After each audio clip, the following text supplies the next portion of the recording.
Julian here, and today I'm going to be showing you how to make music like Louis the Child. Just so you know, the project and presets and samples and MIDI and all that kind of stuff in this video are in the description on my Bandcamp for just $5. It's the first link. You can't miss it. If you want to support me and support this channel, it's a great way to do it, so check that out. And anyway, here's the video. So, start off with, we're at 92 BPM, and I'll show you the drums. So the drums on their own sound like this.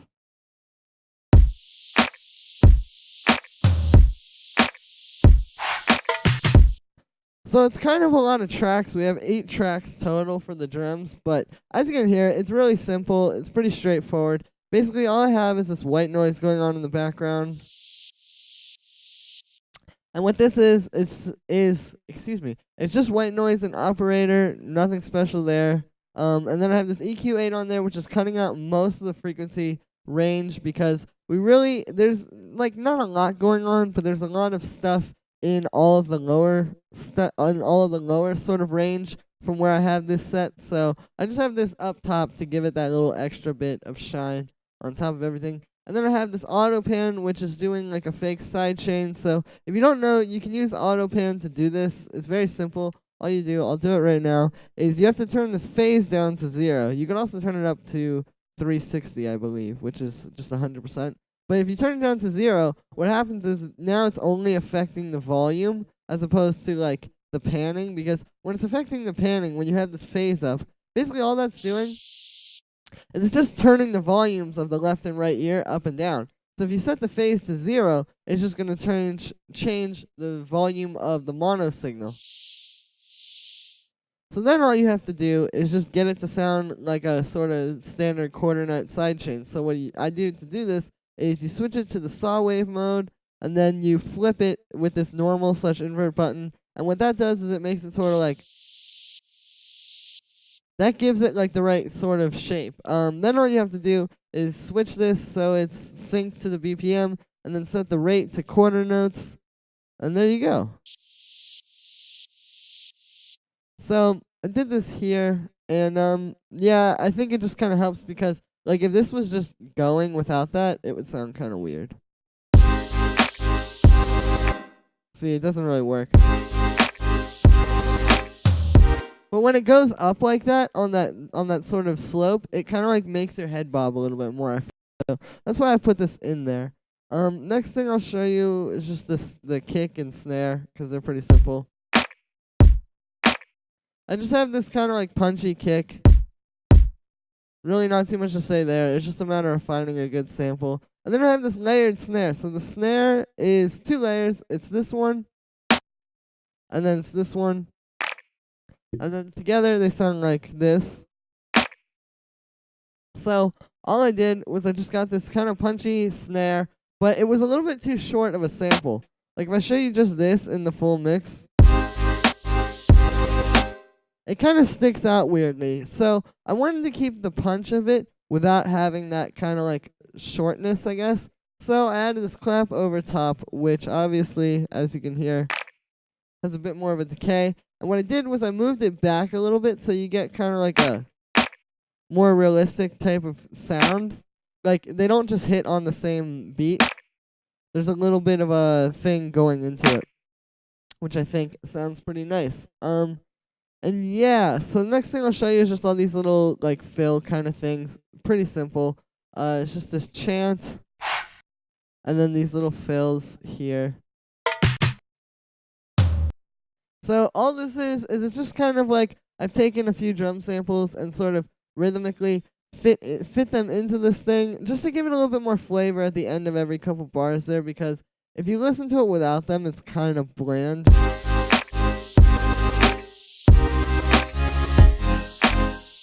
But then when you add them in,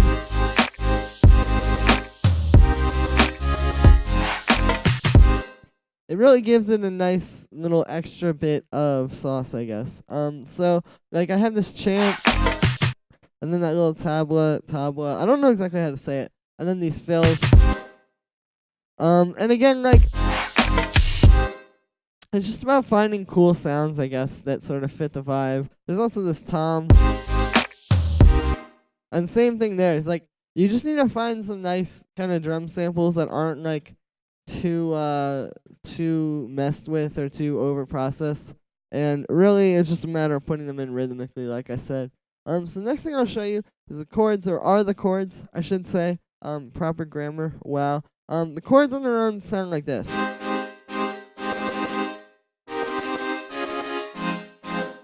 So what those are is basically these chords in here that I made where they are regular major and minor seventh chords, but then I've added some notes on top, and in some cases I've moved the top notes as well. So like this one, I suppose that would be a major ninth chord, wouldn't it? Or it would be something, but I have these melody notes on top basically, and those are kind of playing this melody while the chords underneath give it the bass.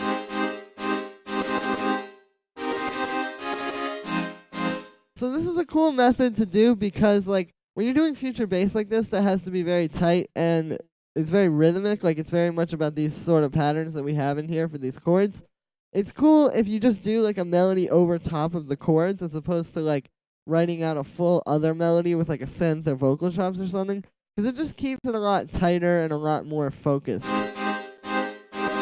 And it's like you're only communicating one idea as opposed to many ideas. Like this on its own, these rhythmic chords with the different pattern and all that kind of stuff, that's like a pretty strong idea. Like that's a hook. So you don't want to try to add another, like I said, like another thing to communicate to the listener on top of that.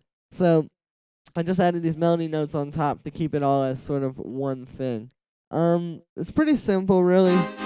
I mean, it's just a matter of doing these little rhythmic patterns and just listening to your beat and doing what sounds good. As far as the sound goes for this, I have this operator patch. All it is basically is it's a saw wave and some white noise, and then actually a square wave. And every waveform has this envelope where it's got a bit of attack and then a short decay. And the attack is a little bit long, but then the decay is very tight and short. So it gives it like this nice kind of like, it's still controllable, but it has that attack envelope. And then that fits with these chords really well as well, because they're all playing 16th notes. So you have to really be able to get the full chord. And so that's why I kept the envelope tight, but still it has that attack and it's still like, you know, got the little slope there. And then I also have this low pass filter on there. I guess I could have gone without it, but it is doing a little bit. It's got an envelope on it as well with a similar shape, like I was saying, with that attack.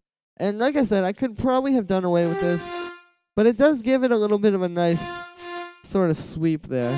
So I wanted to put that on top. Then after that, we have a chorus. Just to add some space. All this is just the default preset with the dry wet turned down a bit, because by default the dry wet comes like this. And that was just a little bit too much chorus, but when you turn it down to like maybe 30%, it just adds a little bit without like, you know, without just being inaudible. Like you can still hear the effect, but it's not doing too much. After that I have a reverb, which is actually pretty important here. What it's doing is it's basically giving it like some space and just giving it honestly a little bit more like texture as well. But what I have here is it's just all the standard reverb settings, but I've turned the size and the decay time down a bunch. So you get that like tight, like roomy reverb. And just adds a nice, again, like it adds some space and it also adds a little bit of texture onto this kind of like, I don't want to say bland sound, but somewhat bland sound because it's just square waves and saw waves. After that I have the Haas effect to sort of beef it up and make it more wide and stereo. And if you don't know what the Haas effect is, essentially all it is you take the left and right signal and you delay one of them a little bit. So like here what I've done is I made this audio effect rack and I have two chains. One is panning completely to the right, one is panning completely to the left. And then the one on the right is just playing normally. The one on the left it has this simple delay on it, which is pushing it forward 10.3 milliseconds. So essentially what's happening is, if this is like a standard signal where the right and left ear are playing at the same time, this would be like what the Haas effect is. The left ear or the right ear, it doesn't matter which one you do, I just did it on the left. But the left ear in this case is being delayed forward ever so slightly. And what's happening is you're hearing two different signals because they're not happening at the same time, but your brain perceives them as one that's just very, very wide. And the more you turn this up, the wider it gets. Within reason, because you don't want to do it too, you don't want to have the delay be too long, or else really it doesn't really have the same effect. It kind of just sounds like dunna, not quite the same. So I just kept it to 10.3 milliseconds. And yeah, I have this compressor on here, which I think I just accidentally left on there. But that's it for the chords. The only other thing I will talk about with the chords, and I can also talk about this in relation to the fills, is I am using a little bit of track delay here. So if you don't know what track delay is in Ableton, essentially it's this little fun thing over here. You press this little D icon to bring it up, and what it does is it delays the contents of your track forward. So it's like it would be the same thing as just moving it over like this in the actual arrangement, but the difference is, with this, you kind of have a little bit more, it's a little bit easier to edit because you can just turn this sort of thing as opposed to having to move the MIDI around. So I did that on these chords, and I also did it on a lot of the fills. And what it does is it just kind of again, it pushes it forward a little bit and makes it sit over top of the drums really nicely as far as the groove goes. I'll show you without any track delay. So, still cool, but definitely not as cool as.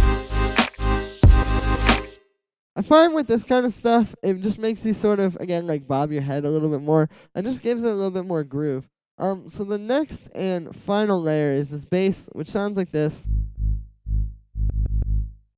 And so all this is very simple. It's just a saw wave and operator with that same kind of envelope as the different waveforms on the chords. I'm pretty sure I just copied that preset down and then turned off the other stuff. But yeah, so it's just that saw wave. After that, I added a low pass filter, which, despite this envelope being messed around with, it's not actually doing anything. There's no envelope on the filter. It's just low passing it to make it more subby. And then after that, I have a bit warmer, which, if you don't know, a bit warmer is a saturator preset it's a preset for Ableton Saturator, which is just kind of a nice way to quickly beef sounds up and give them a bit more presence and power. So I have that on there. And yeah, then the only other thing there is the track delay, which I obviously had on the chords as well. And yeah, that's really it. I mean, not too much to say. Again, it's just about keeping the groove very tight. Like I was saying with those melody notes being just sort of on top of the chords as opposed to having a separate melody or anything like that. Definitely goes a long way. And then adding the little fills and that kind of stuff really helps as well. And also the layered drums, like I was saying with this clap, that's definitely an important thing I hear a lot in Louis Child's music. I hear a lot of these kind of snares where it's kind of like that as opposed to just a snare. So that's going to be it for today, guys. Make sure to let me know what you think of this video in the comments, and subscribe and like this video and share the video if it really helped you out. Once again, you can get all the files from this video in the description. It's the first link. And yeah, thank you so much, everybody. I'll see you guys again tomorrow with another tutorial.